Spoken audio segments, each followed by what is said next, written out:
დაუბრუნდით ეთერში სტუმრებთან ერთად ძალიან საინტერესო თემით.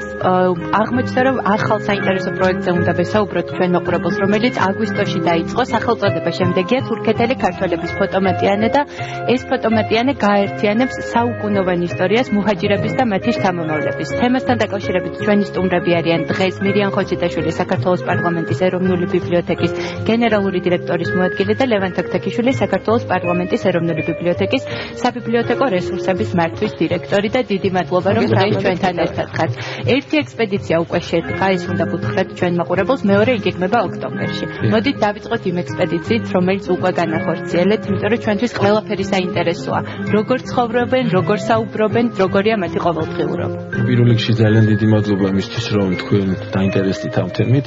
თემა მართლაც რომ ძალიან მნიშვნელოვანია და საჭიროა რომ ჩვენ ამაზე ვისაუბროთ. დიახ, ჩვენ გახლდით მე და ბატონი ლევანი აგვისტოს დასაწყისში თურქეთში, სადაც შევხვდით ჩვენს თურქეთელ ქართველებს, ეგრეთ წოდებულ თურქეთელ ქართველებს, რომლებიც არიან მუჰაჯირთა შთამომავლები, რომელიც ცნობილია ისტორიაში, რომ მუჰაჯირობა დაიწყო 1878 წელს და დააგრძელდა 1892 წლამდე, როდესაც საქართველოს ტერიტორიიდან იწყეს გადასახლება თურქეთის ცენტრალურ ტერიტორიაზე და რა თქმა უნდა ეს ძალიან მნიშვნელოვანია, რომ ჩვენი ასე ვთქვათ ერიშვილების ფოტომატიანე შევქმნათ, რომ საქართველოს კონდეს მათ შესახებ ცნობები, რომ ვიცოდეთ როგორ ცხოვრობდნენ ისინი საქართველოს ფარგლებს გარეთ საუკუნეზე მეთხანს, როგორ შეინარჩუნეს მათ ყოფა, დღეს რა მდგომარეობა და ასე შემდეგ და ასე შემდეგ. ჩვენ შევძელით რამოდენიმე ასეული ფოტოს გაციფრება, ეს პროექტი გრძელდება. მინდა გითხრათ, რომ ამ მომენტშიც იქ ჩვენი თურქეთელი ქართველები ცდილობენ შეაგროვონ ფოტოები, თავისივე ხელით ასკანერებენ სხვათა შორის მნიშვნელოვან და ისტორიულ ფოტოებს, რაზეც ინახავენ და ჩვენ უკვე ვაპირებთ ოქტომბრის თვეში იქ ჩასვლას და სწორედ უკვე დიდი მასალის წამოღებას, რაც ყველას ჩვენ საშუალებას მოგცემს ტერიტორია. ესე იგი გასახლების პერიოდი, მინდა ცოტა პატარა ისტორიული განმარტებები გავაკეთო. გასახლების პერიოდი დაიწყო 1878 წლიდან. ეს იყო ორ სახელმწიფოს შორის შეთანხმება, ერთის მხრივ რუსეთის იმპერია და მეორე მხრივ ოსმალეთი, შეთანხმება, რომ საშუალება მიცემოდათ აჭარის რეგიონიდან და ყარსის გუბერნიიდან გადასახლებულიყვნენ მუსლიმი ქართველები. გასახლების მხარი იყო ორი, ერთი ბათუმის ოლქიდან მიდიოდნენ გემით და ყარსის რეგიონიდან მიდიოდნენ ფეხით.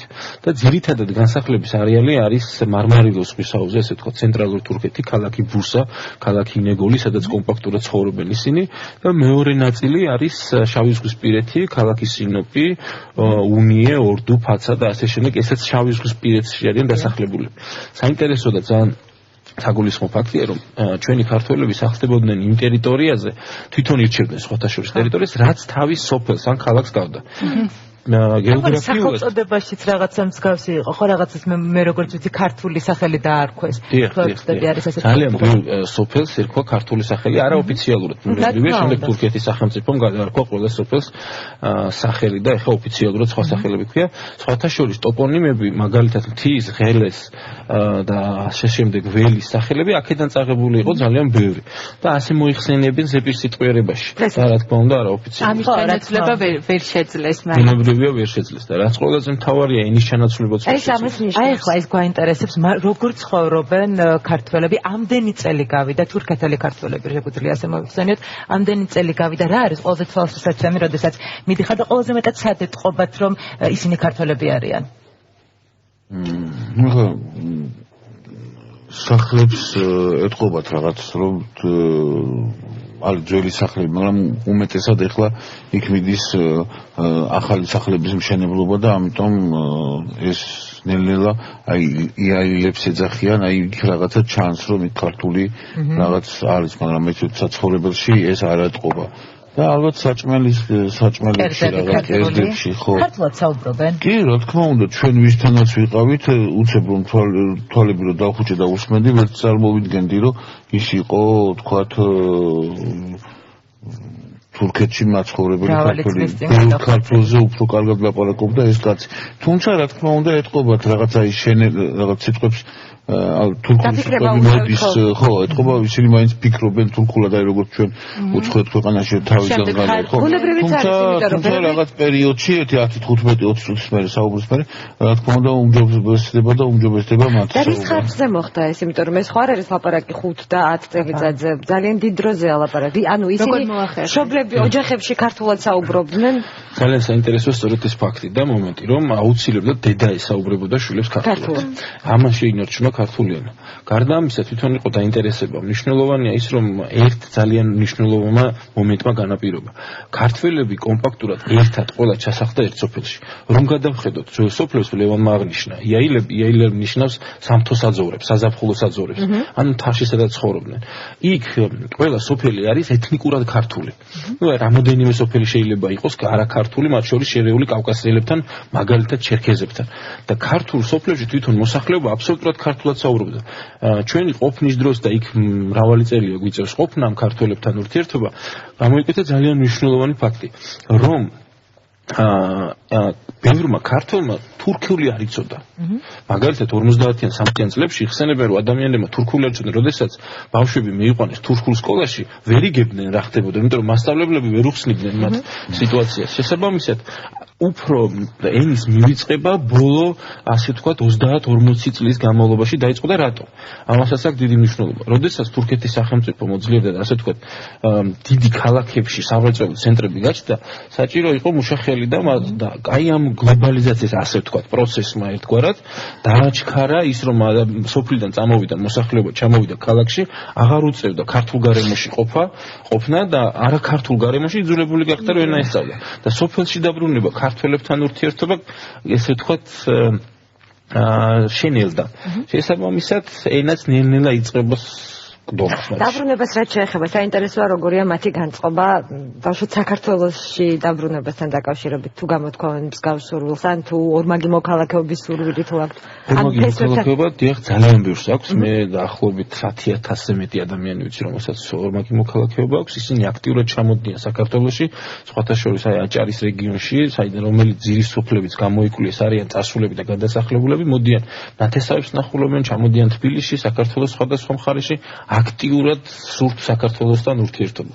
ეს გამოიხატება იმაშიც, რომ მათ დაარსეს ძალიან ბევრ ქალაქში დაარსეს ქართული ენის შემსწავლელი კურსები. არიან ადამიანები, კონკრეტული პიროვნებები, რომლებმაც საკუთარ თავზე აიღეს ძალიან რთული მისია, ასე ვთქვათ, და მართლაც აი ეს ქართული ენის კურსებია ხო თუ არ ვწდები, რომელიც აქტიურად მუშაობს. ამაზეც რო გავსაუბროთ და იმ ადამიანებზე, იმ პიროვნებებზე, რომლებიც მართლაც განსაკუთრებულები არიან და გამოირჩევიან.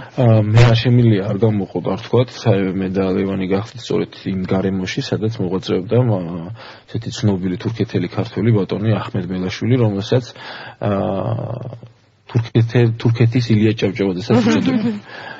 ძალიან აქტიური ადამიანი იყო ის, მე-20 საუკუნეში მოღვაწეობდა, იგი ცდილობდა რომ ქართული კულტურა მათ შორის ბევრი თურქეთელი ქართველისთვის გაეცნო. მაშინ იყო იზოლაციის პერიოდი, ძალიან ბევრმა იქ ცხოვრებმა ქართველმა არ იცოდნენ საზღვრის აქეთ საქართველოში რა ხდებოდა, ბევრმა არ იცოდა საქართველოს ისტორია და ასე შემდეგ და ასე შემდეგ. ასევე კიდე ადამიანის სახელი და გვარი არ მახსოვს, მაგრამ ვეფხისტყაოსანი თარგმნა თურქულად როდა რომელიც ახმედ მელაშვილს უკავშირდება ვეფხისტყაოსნის თარგმნა, თუმცა გამოცემა ვერ მოასწრო, სამწუხაროდ იგი 1980 წელს მოკლეს.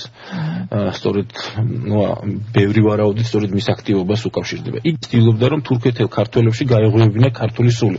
ქართული კულტურის ფოლკლორის პოპულარიზაციას ეწეოდა, მან დაარსა პირველი ქართული ფოლკლორის, უბრალოდ კავკასიური ფოლკლორის სახლი ქალაქ ნეგოლში, სადაც არა მარტო ქართველებს უყრიდა იქ თავს, არამედ მოჰაჯირთა შთამომავალ ჩერქეზებსა და აფხაზებსაც.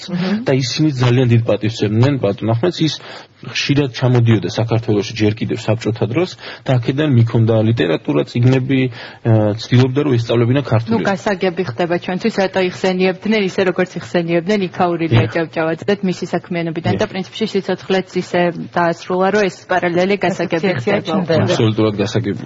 მე როგორც ვიცი, ამ პერიოდის განმავლობაში ძალიან ცოტა იყო შერეული ქორწინება, ხო და ამასაც ბუნებრივია თავისი მიზეზი ჰქონდა. აი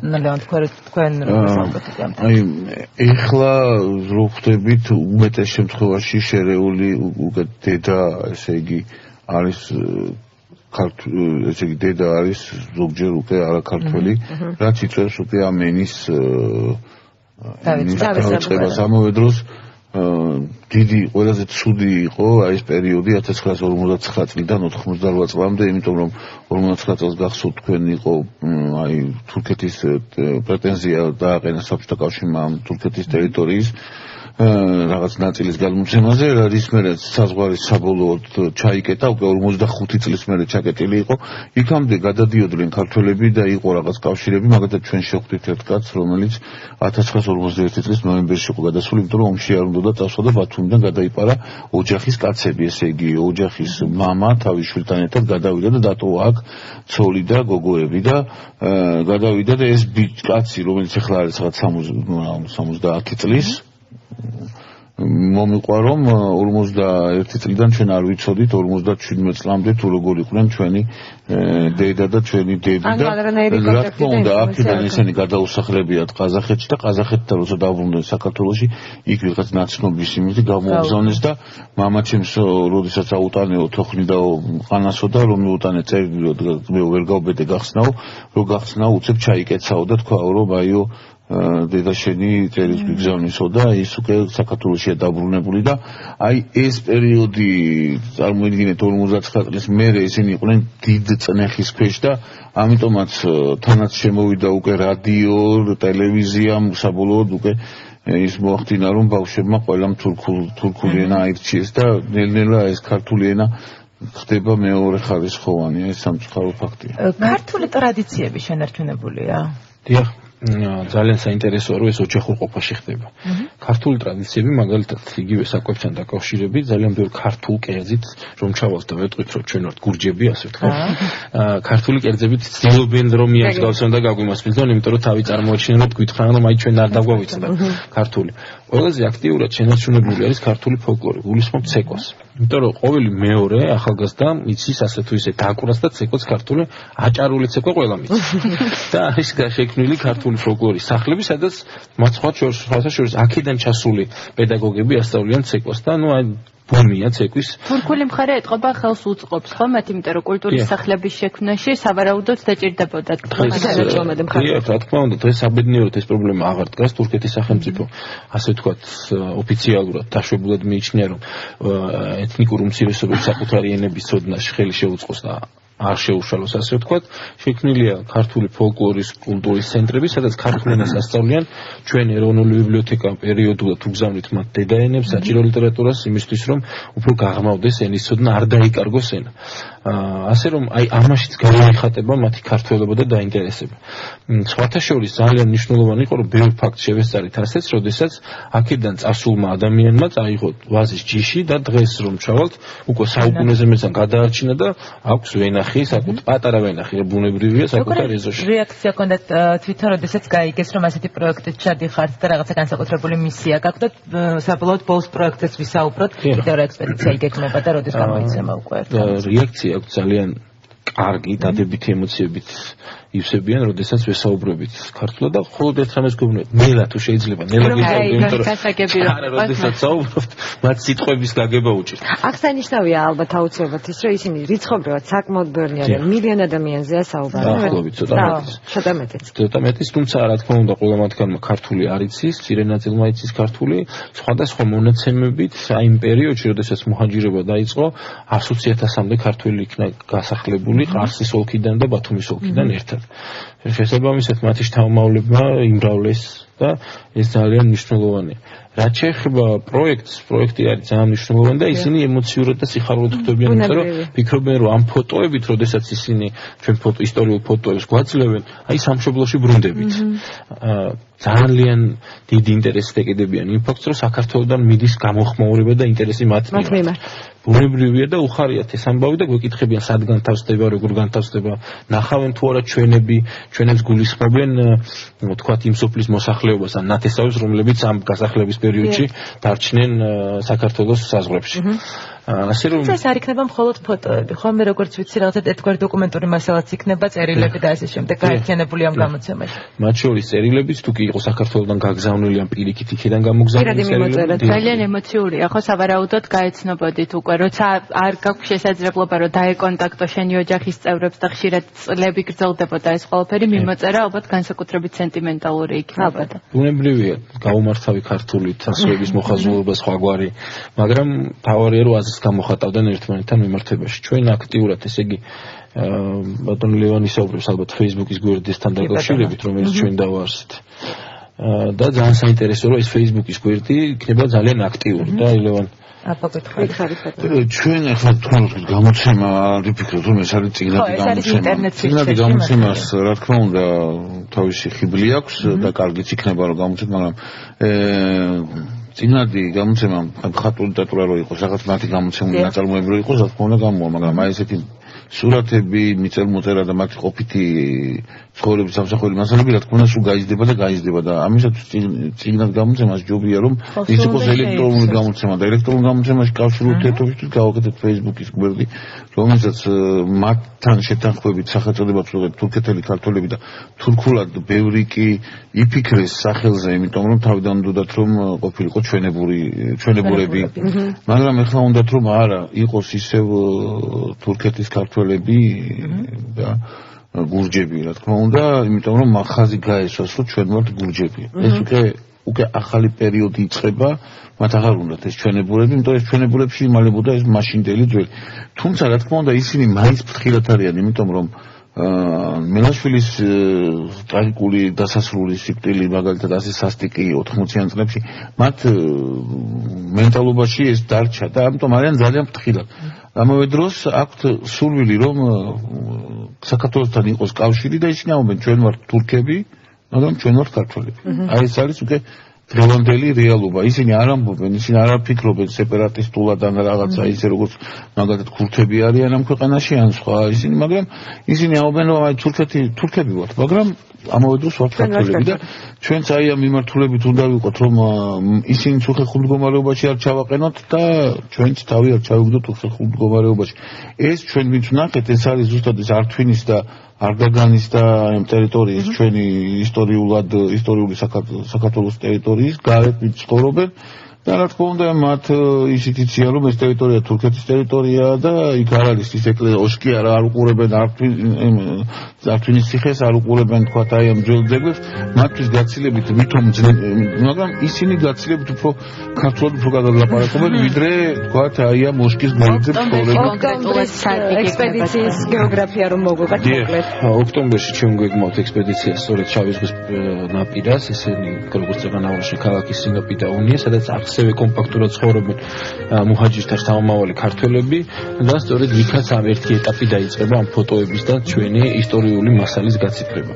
ეს არის ერთგვარი გამოხმაურება საქართველოს მხრიდან რომ საქართველოს სახელმწიფო საქართველოს არ ავიწყდება ისინი რომ ისინი ჩვენი თანამემამულეები არიან ჩვენ გვაქვს ერთი ისტორია და ერთი სისხლი ერთ ფაქტს მოვყვები დიდ დროს არ წაგართმევთ ერთ-ერთი ასეთი ვიზიტის დროს იქაური მოხუცი კაცი როდესაც ნახო და ცხენელები წამოვიდა გამომიშალა ხელი და მითხრა აი და გამიჭირა მეც ხელი და მითხრა რომ აი ამ ორივე მაჯაში ქართული სისხლი ეს არის ჩვენთვის თავარი და აი ამ სიყვარულით ამ მიმართულებით მივდივარ ჩვენს რომ თავარია ქართული სისხლი და ერთობა ძალიან დიდი მადლობა წარმატებულ ექსპედიციას გისურვებთ რომ ბუნებრივია დავინტერესდებით ექსპედიციის მეორე რაუნდის შედეგებით მაყურებელს ცოტა ხნით დავამშვიდობებით და გავაგზავნებთ საუბარს რეკლამის შემდეგ მომავალ ლიდერთა გაცვლით პროგრამაზე ანუ ფლექსი დაგველოდეთ ძალიან მალე დავბრუნდებით